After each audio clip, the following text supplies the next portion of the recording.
3 matchbooks. That's an example of an unregulated market where...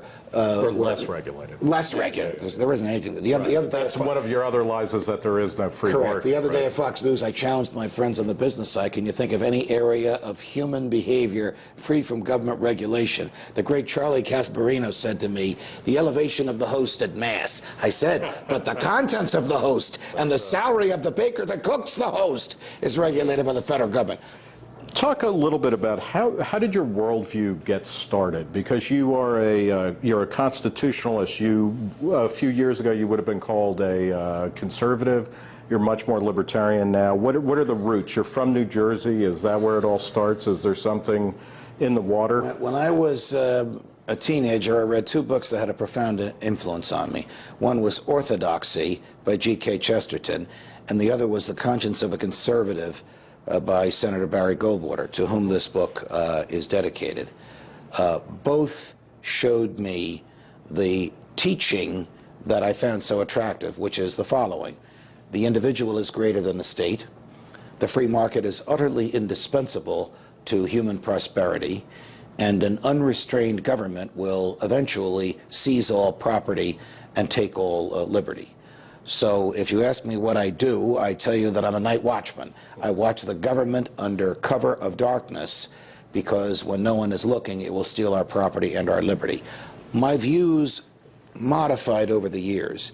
You and I once talked about my first book, Constitutional Chaos, What Happens When the Government Breaks Its Own Laws, in which I had examples of things that I saw in my courtroom, even a few examples where the government took a run at me personally in the years that I was on the bench. It was those years that hardened my view that the government is not your friend. I think it's also understandable, even though libertarianism today is so popular among young people, to get resentful towards the government the more it interferes with you. And our government interferes with you more with every tick of the clock. Even the great Ronald Reagan rose taxes, expanded government, enhanced regulation, and did many things which were contrary to the wonderful, beautiful libertarian words he articulated.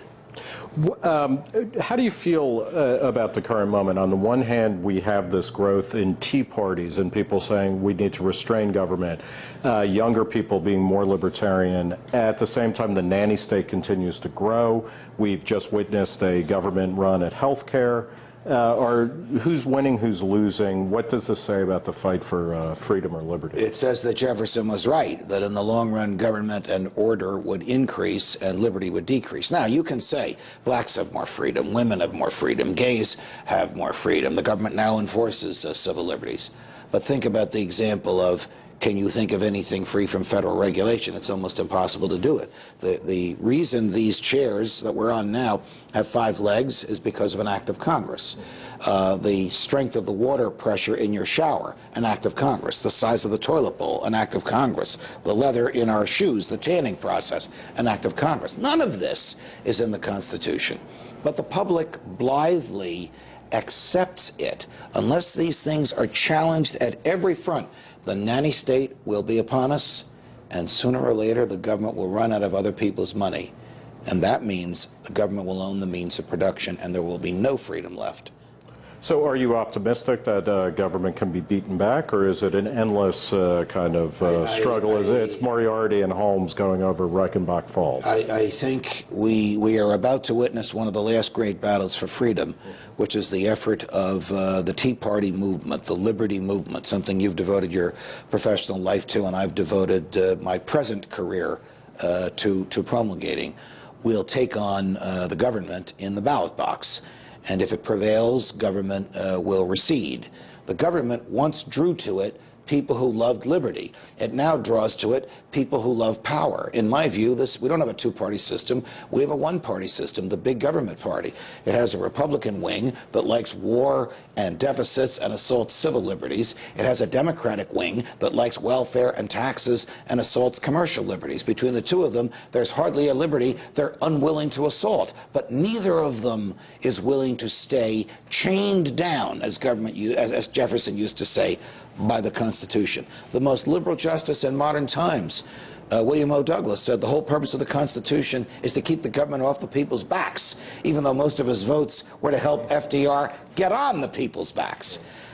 Is it hopeless? No. But are we nearing an end game? In my view, yes. Let me ask you as a final question, from your previous book, Dred Scott's Revenge, which is a fascinating history of judicial law and institutionalized racism in American history. One of the places where a lot of orthodox libertarians were against the Civil Rights Acts of the mid-1960s, saying that the government overstepped its boundaries by transforming public spaces or private spaces into public accommodations, so that we really should let the free market or social sanctions stop people from being racist in terms of offering movie theater tickets or hotel rooms to anybody. You're a supporter of the Civil Rights Acts. Could you explain where that comes from? I probably would have voted against the Civil Rights Acts had I been in Congress at the time. I am a supporter of removing color from the government's armament. So if Mrs. Murphy wants to have a garden party and invite only the Gillespies and not the Napolitanos, she can do it because it's her backyard. If Mrs. Murphy has a grocery store and wants only the Gillespies and the Napolitanos, and in my opinion, she can do it, but she can't use the government to enforce it, because the government can't make decisions based on race. The evil spawned by official segregation in this country was what the government did, and it all came from one Supreme Court case called Plessy against Ferguson. This is the white car versus the, I'm going to use the phrase from the day, colored car on a train in Louisiana.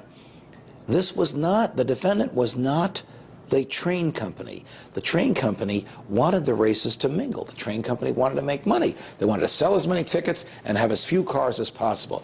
It was the legislature of the state of Louisiana that made them have a white car and a colored car.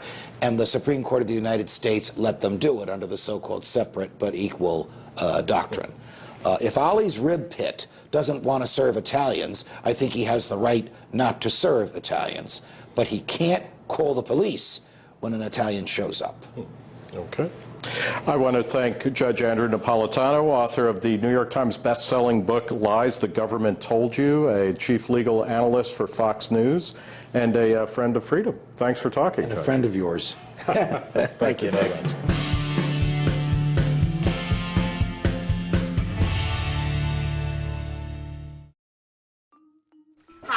I'm Deidre Bagdasarian, the owner and co-founder of Bliss Edibles. You can call me Miss Bliss.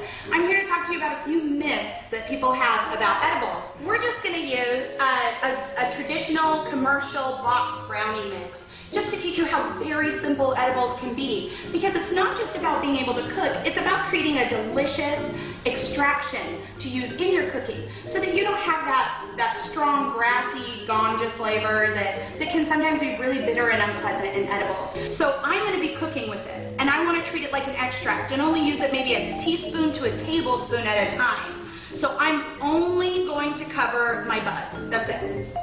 That's it. Okay, let's get this out here. How's it going? We doing good? You feel like this is going to work for you?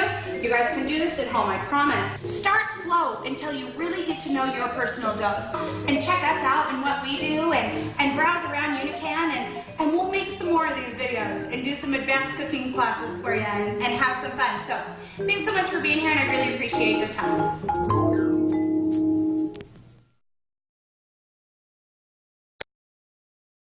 LA's new medical marijuana ordinance goes into effect today. About 400 pot shops must close their doors or face possible criminal or civil charges. We go to Northridge. Gina Silva is there right now. Gina, good morning. Good morning, Steve. Good morning, everyone. You know, the fines are really hefty. We're talking about $1,000 a day, and also face up to 6 months in jail if they're selling marijuana illegally, and that means shops that have been told to shut down. Now, approximately 439 medical marijuana shops have been told to close today. LA's new ordinance makes it a misdemeanor to run a dispensary without city approval. Those that registered with the city before a 2007 moratorium may be able to remain in business. Marijuana shop owners have filed lawsuits against against the city, arguing the ordinance is unconstitutional because it prohibits patients from access to their medicine. So far, all attempts have been rejected. Lawyers say it's unfair. The restrictions blocking marijuana dispensaries from being located near schools, libraries, parks, and other sensitive areas. They say that will wipe out 95% of the remaining shops.